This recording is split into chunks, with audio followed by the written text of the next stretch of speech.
Ramutse iyi video nagomba ndayikore ku mpamvu zibiri. Impamvu ya mbere ni ibintu bijanye na residence citoyenneté iwanyu ku bantu bakunze kuvuga ngo aha turi si wacu, ndavuga cyane cyane abantu baba diaspora. Ndaja kubigaruka ko ica kabiri ni ukuvuga ngo kwerekana ukuntu abantu benshi bakora umunsi mukuru ku buryo novuga butari boring, butarambiranye. Boreka rero mpindukize kamera ndabereke kuvyo ndiko ndavuga ko ku bakunda amashugwe mba ndabereke hano n'ahantu heza cyane. Encore une fois vya bintu leta igumubyanyagihugu ngo tera amashugwe ko ibiki ibi ni leta bikora ku ma place publique. Leta niyo igomba kugira ibintu biryohoye iki gihe n'abanyagihugu bacabona kumbure aho bohura botora akarorero. Ariko ngarutse kuri sujet uyu munsi ni umunsi mukuru w'abafilipino, ntazi necessairement icyo sigura mugabo n'abafilipino.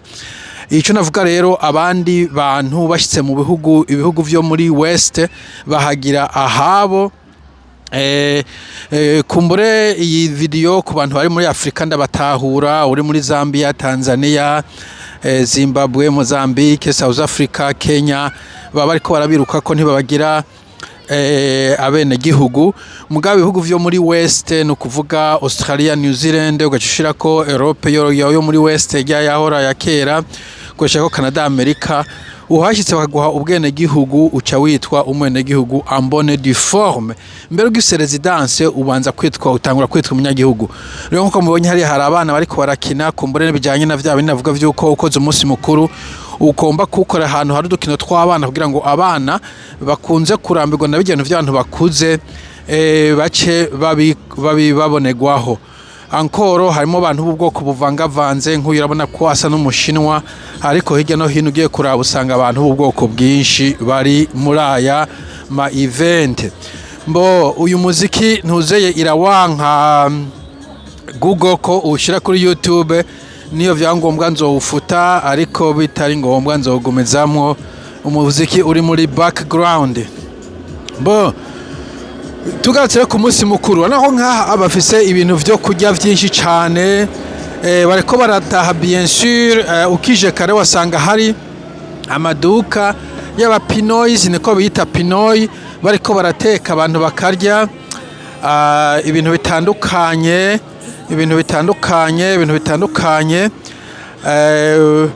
Aha bakabashaje hariya ushaka kurya akarya biriya, ariko ni espace iri ouvert aho gukorera mu nzu. Abarundi bakunda gukora iminsi mikuru mu nzu, ugasanga abantu barambiwe babuze ibyo bakora. Ubiravye ikintu dukora nk'abarundi ni ukuvuza ingoma n'abavyeyi kuvyina n'amadiskuru menshi cyane. Ajya amadiskuru ararambira na cyane cyane abantu batayamenyereye. Bo aha rero niho hari stage ari nk'iminsi mikuru nk'amadiskuru yari kuvugirwa ngaha ari nk'ama shows cyangwa abantu baririmbira ngaha. Mugaho nabivuze nje umunsi mukuru ugiye kurangira batashe, mugabo kubisigaye urabona ko bafise ibindi bintu abantu bashobora gukora atari kuguma bica bumviza amadiskuru baraba zangoma baraba ya muziki. Ikindi bifasha ama business yabo ashishobora kuronka amafaranga, kuko naza n'abandi atari mu bwoko bwabo. Nk'urabona ko ari muzungu, aba bari imbere n'abazungu batonze baraza kurondera ivyo kurya ethnic food ngo bazita zo mu bundi bwoko kugira bumve uko bimeze. Ariko na hari vibrant, ntabwo hababaje, ntabwo hari boring nko mu nzu y'umuntu. Hanga ko avuga ko ari Filipino cuisine, bafise cuisine yabo. Akazana ko bagize nk'ugihugu ciwabo akabarabara ndiko ndacamo kugira ngo nakabaraba kimanira. Ku bantu babaye Manila murahazi, haba hariho street market canke Bangkok cyangwa ibihugu vyinshi muri Asia bafise street food nk'uko nyene ibiryo bitandukanye. Uza ukagura ivyo ushaka, ushatse ukagura combination tume ngaha utundi hariya ukarya gutyo. Bonda komeza urabona ko ari igice kinini cyane, space navuga iri ouvert, abantu bashobora kuza bakagura utuntu, bakarya utuntu, bagatembera, bakagira curiosité. Sivyo kujya gusura ko tutungenengere tw'abana. Hari igihe mbona impuzu za Filipino kumbure bimwe bamaze kubitahana.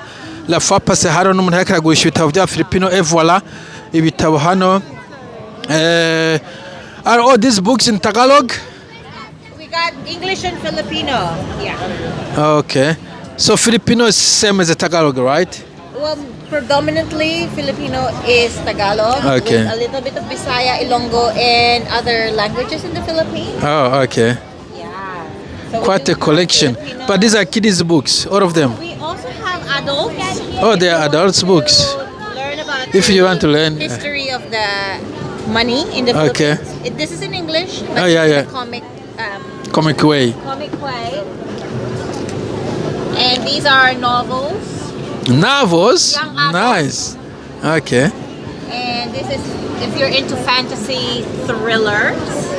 And those are published in here or in the Philippines? They were published in the Philippines. In the Philippines, Some of okay. them are accessible through online shopping here, but these are mostly Filipino. Did you author any of those? Are you a writer? No, No, no. okay. This is a new writer based in here in New Zealand. In New He's a Zealand. Filipino. Oh, nice. Yeah. Okay. Thank you. Promoting. Okay, good luck. Okay. Ya ikindi urabona ko hari abantu bari hospitable urashobora kugenda ukamuvugisha ndavuga ngo ntushyire muri kamera ibintu nk'ivyo barakunda ahubwo kubashyira muri kamera n'abantu bari kamera happy ibintu by'abavlogira bamenyera mu gihugu cy'iwabo voilà bakunda ibintu by'ama barbecue nyamachoma kumbure anyway nakubereka gusa yuko bakunze gukora ibintu ahantu muri hari open barabara ryagenda hariya inyuma hari ama business privé nk'ama coffee shops ukeneye kugura aga coffee urashobora kugenda wagura coffee ukeneye kugura du n'importe quoi ivyo badafise hano urashobora kugenda aho babivuze ukabigura donc nashaka kuvuga gukorera umunsi mukuru ahantu hari open space birafasha aho kuja mu nzu abantu muri enclave muri ama show yayandi biraba vyiza bon sinzi ko ino tennis ijanye n'uno munsi nibaza ko iki kibuga ari gishasha bashizeho vuba mugabo ku bantu basanzwe baba hano ntabwo icyubakiwe uno munsi mukuru mfuye kukibona gusa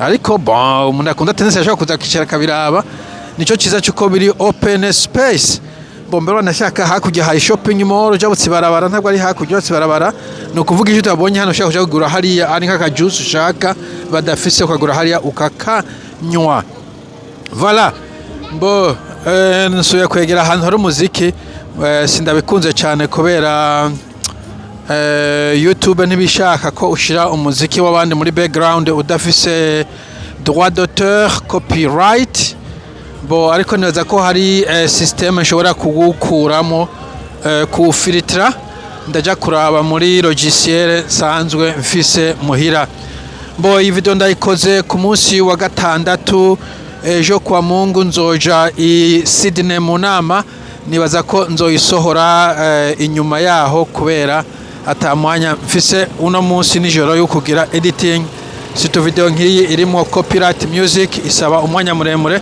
kugira ngo ndabikuremo nico nashaka kuvuga hamfete icambere ndabisubiremo kwerekana yuko abandi bantu bashize hano bahagira iwabo urabona yuko bafise ama business aba bantu s'abantu baje kugurisha une fois pour toutes na business asanzwe ari muri quartier gusa yo afise umuselo guys gusa yo afise umunsi mukuru baca babizana hano kugira ngo bace ayandi mafaranga hanyuma abakunda ama discours baba bari kavugirwa hariya hanyuma abakunda ibindi baba ariko babikorera bariko bagura ngaha muri aya business ndamaze kubona ni hariho umunsi barabakorera ahantu muri hamaze nko muri théâtre muri stade ahantu haniniya ariko naho nyene usanga atmosphere ihari ushobora kugura utuntu canke ugashobora kurya ibiryo ibyo kurya bon ikindi baba bafise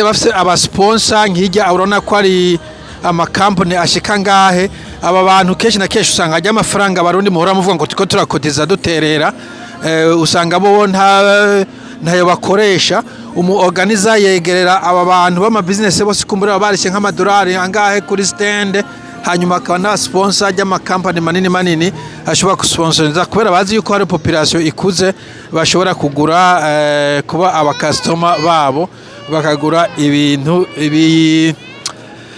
bakagura ibidandazwa bagurisha. Donc sponsors bituma bataza barasesagura amafaranga y'iwabo iyo bari bakora iyi minsi mikuru.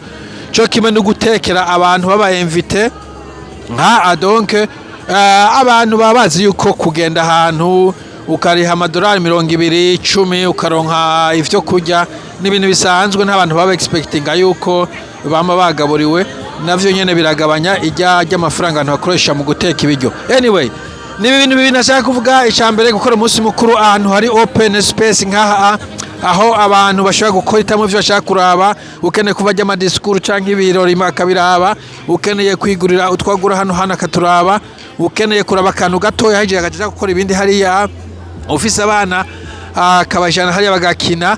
Hanyuma ico ni cambere ca kabiri cuko bano bantu kino gihugu bagishitsemo bacakigira iki wabo bakiyenstara bakagura amazu bakarondera ubuzi bagatangura ama business bakenjira mu gisirikare bakinjira mu gipolisi. Iminsi mikuru yabo bakayigira almost nationale nka Diware mu Gihindi n'abanationale no mu premier ministre ku munsi wa Diware bayambaye impuzu z'Igihindi. Nivyo nashaka kuvuga ku barundi bose aho muri muze muranobera. Ikindi nabonye abarundi ntitwiga ntituze kunobera, muze muranobera. Noha advice nk'abarundi bibaho mperereye ko National Day bogerageza bakayikora mu masaha meza. Kindi nka National Day uhagaze usanga bayikoze mu ijoro, bo mu ijoro en principe abantu benshi no saa 12 nk'abafise abana bacajana kuryama saa moya saa 2 antuka abantu bagiye kuryama mugabo mu barundi ho baba kitangura umunsi mukuru wabo. Hanyuma ikindi nkuko navuze uri mu nzu ucuba boring, ukoreye hanze nka hari open space ukahamagara kumbura abandi banyafrika bakazana ivyashara vyabo ngaha nta kibazo bobizana bagashiraho African food, ukarondera trampoline y'abana cyangwa kumbura ugakorera ahantu hari playground y'abana nk'aya amasaha abana akabari gukina ko abana ataryoherwa n'ivyo bintu dukora byo kuvuga amajambo maremare mu atanatahura n'ivy'ingoma n'ibiki kenshi na kenshi usanga umuntu amaze kuraba ingoma z'ikirundi inshuro zine nta gishika cisha bakizifitiye burya nuko tutabimenya cyangwa tutababaza feedback iri honnête. Ikintu bakiravye kenshi uratinduka kirambigwa ibintu culturel surtout nka jewe vikirundi canke n'andi ma culture ivyo nagenda araba kenshi hagira igihe ngaca ndabirambirwa ufita wakayabaga umunsi wa mbere wa kabiri gatatu hari bigu natemberemo nk'inshuro zine inshuro kane nta kayabago nafise kenshi gutembera nkuko nabandi nkako nafise mu ntango. Voilà, nico javuga kusiga mugira umunsi mwese. Bye bye.